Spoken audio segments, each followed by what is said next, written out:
Hi, and welcome to episode 7 of Content Marketing and today we're going to be talking about content marketing and the Soviet hockey team. Not only do I, buy into this theory that content marketing is the only marketing left, that's why I created this series, but I also believe that there are lessons that can be learned in many aspects of life that can help our content marketing efforts, and can help position maybe people who are a little bit on the fence about content marketing, need to learn it a little bit more, or some strategies that need to be applied. If you need some good examples from around the world of sports in this case, or anything else, that's kind of why I'm going off a little bit on a tangent here today. I got inspired when I was watching an ESPN documentary the other day about the Soviet hockey team.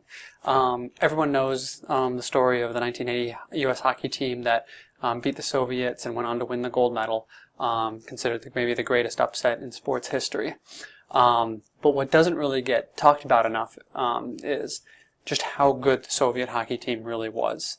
They don't get enough credit because we always just think about them getting beat, but the reason why it was such a big deal is because this team was pretty much unbeatable. Between the years of 1960 and 1984, they won pretty much every single international competition out there.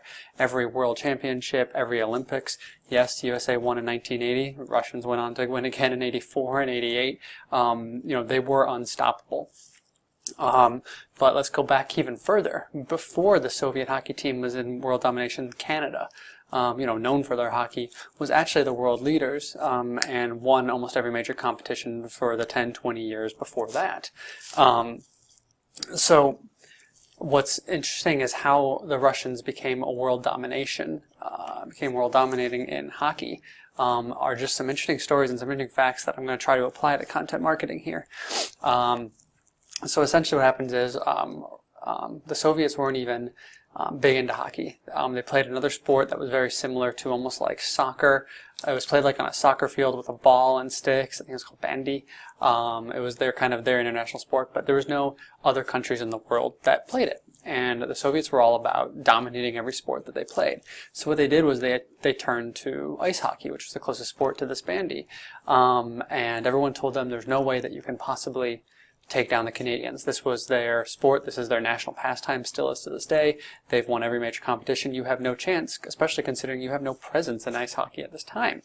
So along came this man. I'm going to butcher his name a little bit because I can never pronounce it right, but it's Anatoli Tarasov. And he came in and decided that he was going to make the Soviets a world power in hockey. And he did this not by copying what the Canadians were doing. He knew that he couldn't necessarily match the passion and the skill of individual Canadian players. So that's not what he was going to focus on. He decided to look at it and go, well, they don't play as well as a team as they could. They rely solely on the talent of the individual. This was also a mentality that Herb Brooks took when he wanted to take down the Russians, which is I'm actually going to bring up in another blog in a future time to do with the U.S. hockey team and how we can apply that. But for today, I'm just going to focus on the Soviets. So what they did, just in the matter of years, was on top of a usual thing of adopting like an intense training regime and learning it, they decided to focus on this approach of playing as a team.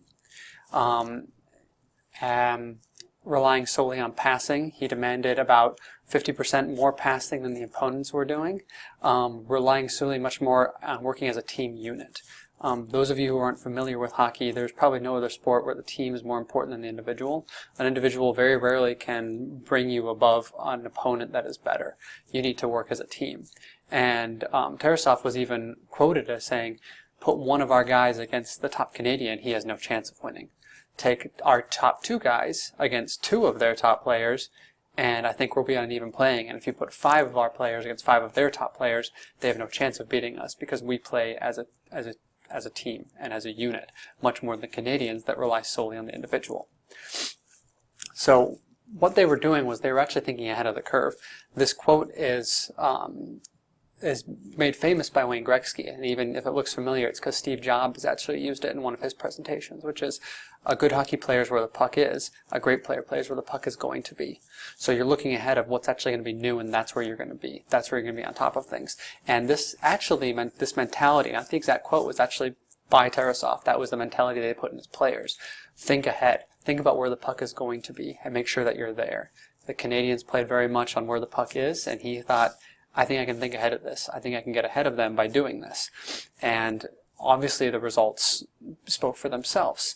Within a matter of years, they were already beating them in international competitions, and the Canadians, even the NHL All-Stars, couldn't beat the Russian national team, which was essentially amateurs, for 10, 20 years. They had no chance of beating them because they adopted this mentality.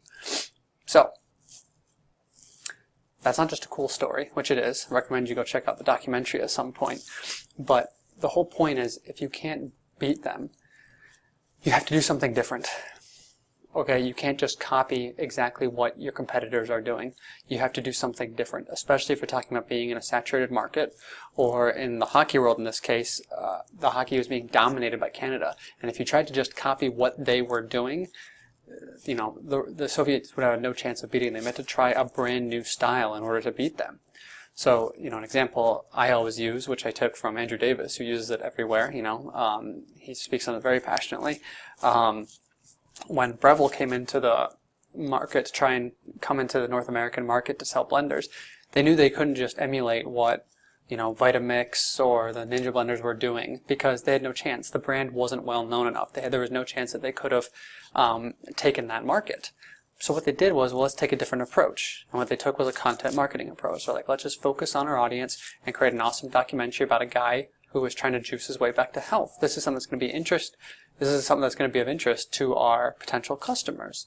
And that's what they did. And that's how they, completely sold out of blenders. Yes, the competitors sold out of blenders too. They just ramped out the entire blender market. But they did that by looking at the tactics of what the market leaders were doing, and instead of copying those, thinking of a new way that they could approach it. All right, and that's how you're going to achieve.